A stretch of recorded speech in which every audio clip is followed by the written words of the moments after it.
umpisan po natin dito. Ang text po natin binanao, tatalakayin ngayon, bibigyan ko lang po ito ng, basahin na po natin unang passage dito sa 1 Samuel chapter 17 verse 11. Ang sabi nito, the armies of the Philistine had gathered to battle the Israelites. One morning, a giant warrior named Goliath came forward to taunt the Israelites. He challenged them to fight him. When the Israelites heard Goliath shout, they were dismayed and greatly afraid. Now, ito ang nangyari. Gusto kong kunin mo na itong kwento patungkol kay David and Goliath. Nagkatipon po ang mga army ng mga Palestinian. Okay, nagkatipon sila para labanan ang mga Israelita. Okay, now, isang umaga, itong malaking giant na ito, na ang pangalan ay Goliath, nang bubuli ito kay David. Binubuli niya. And then, hinihikayat niya makikipaglaban ang mga Israelita sa kanya. And then, wala kong pwedeng makipaglaban dahil ang laking tao nito. Then, when Israelite heard Goliath shout, narinig nila yung sigaw ni Goliath. Takot na takot, namamba sila.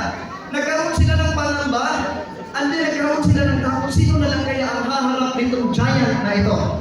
Amen? Hallelujah! Now, we are facing Goliaths in our lives. Sino dito humaharap ng mga higante sa buhay? Yes, absolutely. Araw-araw, meron tayong hinaharap ng mga Goliaths sa ating buhay. Hindi na nga mabilang Iba-ibang mga kaparaanan pa naman na umaatake sa buhay, mga challenges, mga temptations. Now, this is how we fight our faith against Goliath in our lives. Now, tandaan natin ito. Itong hinaharap natin ngayon ng mga giants, makita natin ang ating sarili dito na hindi na pala tayo ang makikipaglaban dito kasi tinapos na pala ito ng ating Panginoong Jesucristo. Amen? Diyan, pupunta tayo dyan mamaya. Na gusto kong bigyan lang ng pansin ito. Sabi ng John 16:33, I have told you these things so that in me you may have peace. In this world, you will have trouble. At ang sabi niya dito, but take heart, I have overcome the world. Tanong ko sa lahat, may laban na ba tayo? Ano kayang kasi pag nasa ibang pakikipaglaban tayo, we are in the wrong fight. Kasi meron pakikipaglaban tayo, pero ang turo ng Biblia na pakikipaglaban natin is to fight the good fight of faith. Ang pakikipaglaban natin ngayon, pakikipaglaban sa ating pananampalataya. Pananampalataya sa mga natapos ng ating Panginoong Jesucristo 2,000 years ago. Say amen! Amen. Hallelujah! So meron tayong pakikipaglaban. But with God, all things are possible. Say amen! Amen. Posible. Kung may Diyos ka, may Panginoon ka, posible ang mga bagay. Amen. Binilis-bilisan ko lang kasi gusto kong pupunta tayo doon sa pinaka natin. Okay. Ito po ang tatlong lesson from David's fight with Goliath. Itong tatlo na gusto kong diinan natin ngayong hapon. Number 1, the Lord will be with you. Naniniwala ba kayo doon na sa pangalan ng ating Panginoon may pangako na? Hallelujah! God is with us. The Lord will be with you. Naniniwala ba kayo na kasama natin ang Diyos? Amen! Sa kasaganaan o kawalan, problema o kasaganaan, kasama natin ang Diyos. Sa mga mananampalataya, bakit hindi na nananaig ang kalungkutan sa buhay ng mga mananampalataya? Dahil naunawaan natin na nagtagumpay na ang ating Panginoong Jesucristo. He overcomes the world. Amen. Kaya nga sabi niya, tatagan ninyo ang inyong loob. Now, sabi dito, when everyone told David, he couldn't fight Goliath, marami pong nanunuyak sa kanya. Sabi niya, walang chance na manalo ang batang ito. Haharap ito sa napakalaking higante. Alam niyo, sagot ni David sa kanila, sabi niya, nakipaglaban na ako sa mga leon Sabi niya, nakipaglaban na ako sa mga leon, sa mga uso, nakipaglaban na ako para protektahan yung mga tupa ng alaga ng aking tatay. At sabi niya, inalis na ako ng Panginoon, pinalampas ako ng Panginoon sa paa ng mga uso o leon. No? Pinaalis niya na ako, kumbaga si Dave niya ako rito. Yan ang sabi niya sa 1 Samuel 17 verse 37. So napagtagumpayan ni David. Alam ba ninyo na bakit ganun katapang si David humarap? Hindi siya humarap base sa kanyang karunungan, kaalaman at lakas. Hinarap niya ito dahil ang dala-dala niya ang pangalan ng ating Panginoon Kristo. Amen. Hallelujah. David knew that the Lord would be with him.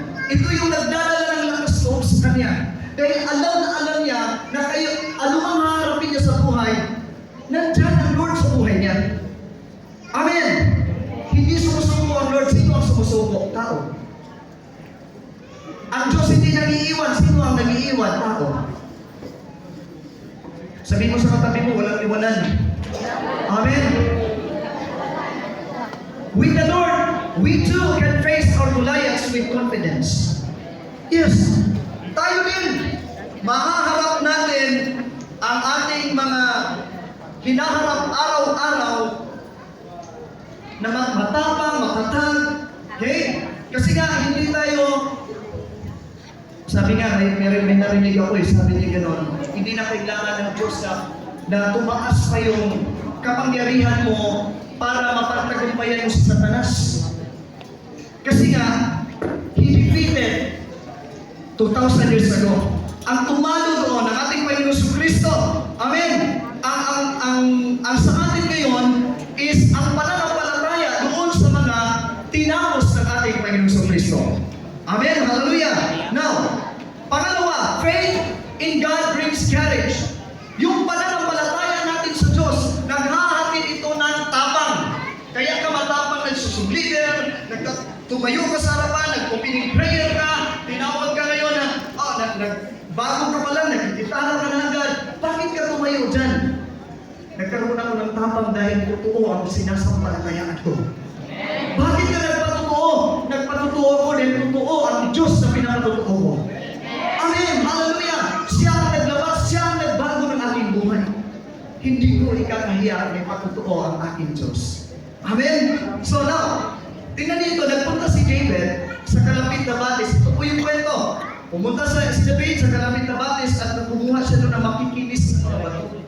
Nilagay mo sa bag kasi yun yung gagamitin niya para labanan itong higante. Now, tutok tayo dito. Nang makita ni Goliath si David, pinagtawanan niya ang murang edad ni David. At anong ginawa? Isinumpa at pinagbantaan siya nito. Gayunman, si David ay hindi umanga at walang takot. Alam niyo kung bakit itong dalawa? Sinabi niya, sabi ni David, sinabi niya, ikaw ay lumapit sa akin na may tabak at may sibag at may kalasag. Pero si David, ngunit ako'y lumapit sa iyo sa pangalan ng Panginoon ng mga hukbo, ng Diyos ng mga hukbo ng Israel. Palakpakan natin ang Diyos dito. Kaya nagkaroon siya ng pagiging tapang dahil nga ang pagharap niya hindi sa sarili niya because of God. Amen! Kaya tayo, ang tapang-tapang natin, mag-ikot, mag-Bible study, baling, bubutyain ka dyan, bubulihin ka dyan, sige lang! Amen! Basta tuloy-tuloy! Ganon ang ginawa ni David. O tabak ang dala mo, dala mo naman ang pangalan ng aking Panginoon Kristo because the battle belongs to the Lord. Hindi ko laban ito. Amen! Ang pakikipaglaban natin is to fight the good fight of faith. Pangatlo, with God, you can do impossible. Hello? Sino dito may Diyos sa buhay niya? Huwag kang malungkot kasi magagawa natin yung mga imposibleng bagay. Say amen! Hallelujah! Tingnan ko, humugot si David ng bato mula sa kanyang bag at inilagay ito sa kanyang tirador. Itinapon niya ang bato at umama ito sa loob. Tandaan natin ito. Gaano man katatag, gaano man kalaki, mayroong kahinaan yan. Now, ang buhay natin ngayon, we are facing any kinds of giants. Umaakyat tayo ngayon sa bundok. Napagod ka, magpahinga, huwag kang bababa. Kasi ang most of the time na nakikita natin araw problema. Pag humarap ka dito, problema. Sige lang, akyat ka lang. Yung journey ng buhay natin hanggang hindi natatapos, tuloy-tuloy ka lang. When you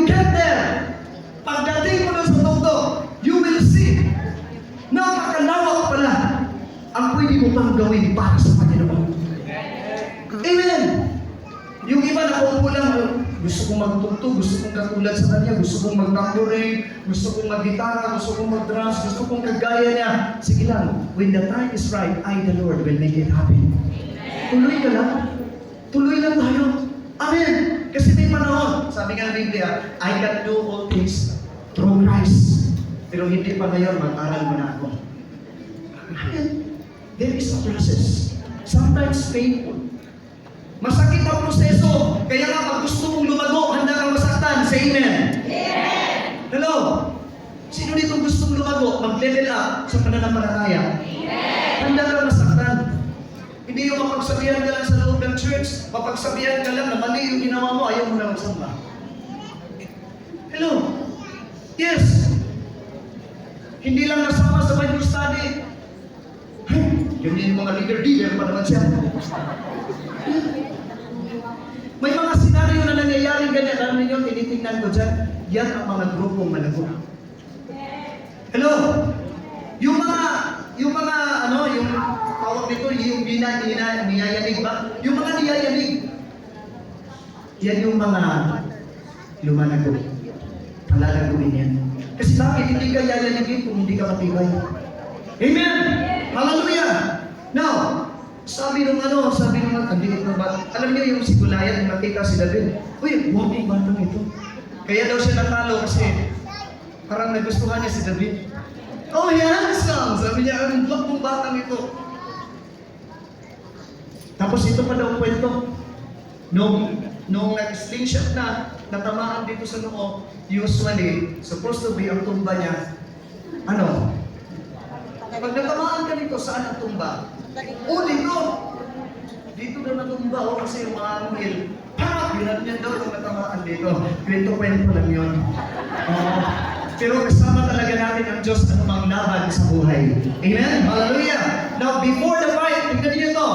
Most people would say, David didn't stand a chance. Wala talagang chance si David na manalo. Napakaliit niyang bata. Alam niyo yung gamit niyang pangtira sa ulo? Ang tawag ng pangtira na yun, jackpot. In the natural, jackpot talaga. Maliban na lang kung meron yung telescope. Sabihin ko assume yan nakaraan. Pero yung ganyan, alam niyo kung bakit ginawa ni David yun? Hindi talaga siya nakikipaglaban na tayo. Because the battle belongs to the Lord.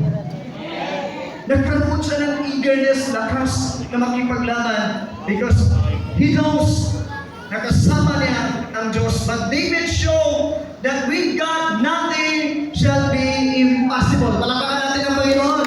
Hallelujah! David defeated Goliath with God's help. Tignan niyo ba? Nagtagumpay si David sa tulong ng Panginoon. Sabi nga ng Psalms 127 verse 1, without the help of the Lord, it is useless to build or guard a city. Kaya wala ang tulong ng Panginoon. Kaya sabi ng Proverbs, trust in the Lord with all your hearts and lean not on your own understanding. Bakit pag tayo magaling na, parang understanding na lang natin ang masunod? Amen! May mga leaders sa church. Yes, may mga churches, may mga leaders yan. But leaders, please, yung pagkakaisa, pag-build up natin ng intimacy, yung intimate relationship ng mga leaders, kasi tayo po ang magliliwanag sa mga baguhan din mga mananampalataya. Yes! Hallelujah! Ang labanan wala sa loob ng church. Tandaan nyo ito, paglabas natin nandyan. Hello! Paglabas natin mamaya, nandyan ang labanan sa labas. Amen? Hallelujah! Na nagtagumpay sa tulong ng Panginoon. You can stand your ground with faith and be triumphant. Now, his strength came not from his body. Ito yung dala-dala ni David yung nakipaglaban siya. Hindi niya tinitingnan na ang lakas talaga nagagaling sa kanya. Nakita niya yung naramdaman na ang lakas na ginamit niya sa pakikipaglaban ay lakas nagmumula sa ating Panginoon. Huwag tayong, kaya nga sabi ko yung araw-araw nating buhay, yung araw-araw nating ginagawa, nagtagumpay ka man sa ginagawa mo araw-araw, or sumablay man, ganyan. No, all things work together for good. Lahat ng mga kaganapan may purpose, may layunin ang Diyos. Now, sabi ng Philippians chapter 4, verse 13, I can do all things through Christ who strengthens me. With God, you can do impossible. Now, dito tayo sa conclusion, patapos na tayo. The battle belongs to the Lord. Ang ibig sabihin nito, give God the glory and honor because the battle belongs to the Lord. It was 2,000 years ago, tinapos niya na ito. Dito ako magtatapos sa ano na ito. Tayo ngayon, ang nais ng Panginoong Diyos ay lumakad tayo sa mga natapos ng ating Panginoong Kristo. Amen! Problema? Huwag mong tingnan na problema yan. Okay? Tingnan mo ang kabutihan ng Diyos sa gitna ng problema. Hello? Wala, nakasabi ko nga, kung tayo ay tinawag na victorious, pangawakan mo yan. Amen! Pag kumusta yun, sister, kumusta ka na, brother, kumusta ka na? Ito, tagumpay. Kahit walang pera, meron ka dyan, mayroon. Diba? Oo. Naniniwala ba kayo na lahat tayo nagtagumpay na? Yeah! Hindi mo yung tagumpay eh. Tagumpay ng ating Panginoon sa Kristo na dapat mong sampalatayaan at panghawakan. Amen! Yung tinapos ng Panginoon dyan na lalakad at yung mga tinapos, napakarami. Lahat. Sige, tapos na ba? Oo, magaling na tayo eh. In-explain ko ito kanina, no? Very short lang ito. Ito. Ano ito? Microphone. Tama. Nakita ba ninyo ang microphone? Yes. Ilagay ko ito sa likod. Nakita ba ninyo ang microphone? Yes. Pero naniniwala kayo na may microphone dito sa likod? Yes. Hindi pa ako rito. Mayroon bang microphone sa likod? Yes. Nakita ba ninyo? Hindi. Ganyan ang pananampalataya. Kahit hindi mo naunawaan, hindi mo nakikita, pero naniniwala ka. Nakita ba natin ang Diyos? Ah, kuyawa nila. Oh, alam niyo, sa mga tumanggap sa Panginoon, lahat tayo tumanggap sa Panginoon. We are the reflection of God the Father. We are the reflection of Jesus. We are the reflection of the Holy Spirit. Kaya ayos-ayos sila. Paglabas natin sa simbahan, mananampalataya kayo, stand sa paligid mo na nagre-representa ka sa ating Panginoong Jesucristo. Hello! Ang sarap namin, no? Maglalakad ka. Uy! Parang si Jesus. Oh, born again, no? Mga mananampalataya yan sila. Ang sarap namin. 3 years ako dyan sa San Miguel. Ang tawag sa akin dyan, pag nag-Bible study ako, sabi nila, oh, atin ang kainin, Pastor, bulbulin. Sabi ko, ganda pakinggan ng bulbulin. Hindi ko naunawaan, kasi kapampangan. Then, pabalik-balik, alam, may mga manalastas dito. O, dyan ako nag-Bible study, pabalik-balik ko dyan. Narinig ko yun, tinanong ko yun, so sira ulo ko na. Oo, pero alam niyo, ganito lang yan. Walang sinabi ang Diyos sa atin na sira ulo tayo. Ang mundo pwede nilang sabihin yan. Pero ano pakikinggan natin? Ang sabi ng Panginoon, for I know the plans I have for you, plans to prosper you, not to harm you, but to give you hope in the future. Tutukan natin ang Panginoon. Amen! Hallelujah! Kaya matapang akong nangaral dyan. Dadaanan mo sila dyan. Lord, magbabahagi naman ako ng iyong salita. At maraming nagtanong sa akin. Sabi lang, Pastor, pabalik-balik ka dyan sa mga pulis. Pabalik-balik ka dyan sa Camp Macabulos. Chaplain ka, paikot-ikot ka dyan. May sahod ka ba dyan? Sabi ko, actually, kanil ko rin ito kay Pastor Roland. Gulat kasi sabi ko, ginagawa ko ito kasi bayan na ako. Hello? Nagbabayos study ka, pumupunta ka kung saan sa mga ministeryo, nagtutugtog ka dyan, nagsusung leader ka dito, kahit busy ka, ginagawa mo para sa Panginoon dahil bayan ka na. Amen! Hallelujah! O kaya pagpunta ko doon, sabi ko sa mga Armenia family, yan mga Armenia, mga mananampalataya natin, kasama kayo sa mission ko. Alam niyo kung bakit? Kasi kung ano yung natanggap kong 50% sa church, yan yung ginagamit kong panggas papunta naman sa mga ministeryo sa labas. And you are part of the mission. Amen! Hallelujah! Kaya kayong mga mananampalataya, pag pinayaman kayo ng Panginoon, alam niyo na kung anong gagawin sa kayamanan. Amen! Be in part I-impart natin for the kingdom of God. Hallelujah! Amen! Huwag tayong uuwi mo na dami pang natira. Truly, the battle belongs to the Lord and we participate in His victory. Ito lang ginagawa natin. Magkaroon tayo ng participation sa tagumpay ng ating Panginoong Kristo. Kaya pag lumakad ka ngayon, naglalakad ka, dala-dala mo yung tagumpay. Amen? Kumusta ka na, sister? Ito! Malakas! Pinagpala! Di ba may sakit ka? Wala! Walang sakit! Pero walang sakit! O, kasi ganda ng faith. Kaya paulit-ulit ang nananalangin sa Panginoon, ang turo ng panalangin sa Panginoon. When you ask, believe that you receive and you will have it. Amen. And that is past tense. Tapos na. Believe that you receive and you will have it. Paniwalaan kung natanggap ko na. Kahit wala pa, paulit-ulit kang magbukas sa lagayan ng bigas, wala talagang bigas. Pero sa pananampalataya, meron. Amen. Ganyan ang nangyari sa akin 2022 na nagpunta ako sa Israel. Di ko akalain, sabi ko, Lord, salamat Panginoon at pinaloko ko kadami-dami na may magkakapatid at salamat sa suporta ng aking mga kapatid. Tuwang-tuwa ako nakarating ng 2022. Kasi sabi ni Mang Lana sa akin, Pastor Sol, sasama ka ba? Yes, sasama ako. O, $3,500 i-prepare mo ha? Tinignan ko yung sarili ko, saan mo natin ito? O, yan yung natural. Yan yung una natin magre-react. Yung emotion natin. Kaya dapat ang ating pananampalataya is ahead your emotion. Dito talaga. O di, sabi nung nabasa ko yung 2 Corinthians chapter 5 verse 7, sabi doon, walk by faith and not by sight. O di, tinignan ko sa faith, abay, bayad na pala. O, bayad na. Kaya sabi ni Mang Lana, Pastor Sol, 1 week, sabi niya, Pastor Sol, kamusta naman? Okay na ba? Sabi ko, yes, okay na. The following week, sabi niya, uy, may nagbayad sa iyo sa ano, yung air cost mo, may nagbayad sa iyo. Sino? I don't know. Sino? O sabi yung gano'n, uy, wala, parang paunti-unti ka na ano. The following week, tumawag ulit, sabi niya, mag-ready-ready ka na. Looks like Jesus paid your ticket.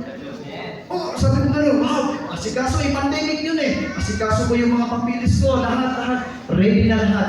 To make a long story short, sa pananampalataya, walk by faith. And then ang nangyari, walk by faith. Lumagang talaga ako sa mga paako doon sa Israel. Because of faith. Palapakan natin ang Diyos, pinakakas mo pa Panginoon. Kaya, paano mga kabataan, mga mananampalataya, ang laban natin ngayon, hanggang kailan mo ipaglaban ang pananampalataya mo sa Diyos? Sabi niya ko sa phone, sa kasaganaan, sino makapag-ihiwalay sa atin sa pag-ibig ng Diyos? Kahirapan? Pag may mga labanan ka araw-araw sa buhay, yan ba ang magpapatigil sa iyo sa pananampalataya mo sa Diyos? Hindi ka lang nabisitahan, hindi ka lang nabagabustadian, hindi ka lang napuntahan. Ayaw mo na magsamba dyan sa ano. Hindi ako binibisita. Yun ang laging paborito, pinupuntahan dahil mayaman. Kasi ganito yung buhay. Alisin na natin yan. Alam niyo ito, last day. Sabi natin, Lord, gusto ko, Panginoon, pumasok ka sa puso ko, Lord. Gusto kong manahan ka sa puso ko. Sabi ng Panginoon, di ka nahiya. Kadaming basura sa puso mo. Puot, inggit, galit, hindi mo ba inalis? Tapos sabihin mo, uupo ako dyan sa puso mo. Please. May mga basura sa puso natin na hindi talaga naging sagawa, naging hindrances na hindi ka lalago sa pananampalataya. That's why yung eroplano pag lumapag sa runway, dapat make sure na malinis yan. Pag may nakaharang dyan ang eroplano, iikot-ikot lang yan, hindi yan lalapag. Pag malinis na yung runway, lalapag yan. Amen! Kalakas mo umawin ng mahal kita, Panginoon. Mahal kita, Panginoon. Pero sabi ng Panginoon, magpapawad ka muna. Oo, di ba? Oo, napakasimpleng ano. Lagi natin sinasabi, mahal kita, Panginoon, pero hindi ka pa pala nagpatawad. How can you love God if you don't know how to love your neighbors? Amen! Kaya araw-araw sa buhay na ito, hindi ko natatapusin itong dugtong. Ito lang ang iwan ko sa inyo, iwan ko sa ating lahat. hanggat hindi pa nagtatapos ang journey natin sa buhay na ito, dito sa lupa. Ito ang lalahanin natin. Pinagtagumpayan na ng ating Panginoon Jesucristo sa krus ng Kalbaryo. Ang nais ng Panginoon, yung response natin is lumakad sa victory o sa mga natapos ng ating Panginoon Jesucristo. Paano yun? Ako'y magaling na, ako'y pinagpala, ako'y mayaman, ako'y malakas, ako'y naging daluyan ng pagpapala, ako'y maging daluyan ng pagpapala. Amen! Wala na yung pupunta na nga lang ng church, malungkot pa. Tapos uupo doon, mag-antay pa, alas 12 na, di pa tapos. Oo, alam niyo, going church is a blessing. Amen! Tingnan mo yung mga estudyante, pag pumunta sa eskwelahan, ayaw mali kasi sarado yung gate. Pero sa church, pag tingnan na, alas 9 pa yung simbay. Tulog muna. Confident ka, ay ba? Oh, yeah. Kaya pag pumunta ka sa church, masaya ka. Bakit? Nanagumpay ang ating Panginoong Jesucristo. Hindi ka pumunta sa church para maligtas. Pumunta ka sa church dahil ligtas ka na. Amen! Pumunta ka sa church, nag-bless ka lang yung kapwa, hindi para magpapalain. Biness mo yung kapwa mo dahil pinagpala ka na. Amen! Hello! Yan ang buhay ng nabubuhay sa tagumpay. Bakit? Ang sinasabing the battle belongs to the Lord. Ang gagawin na lang natin, give God all the glory. Ibigay natin ang pasasalamat, pagsamba sa ating Panginoon sa tagumpay na kanyang ginawa sa krus ng Kalbaryo.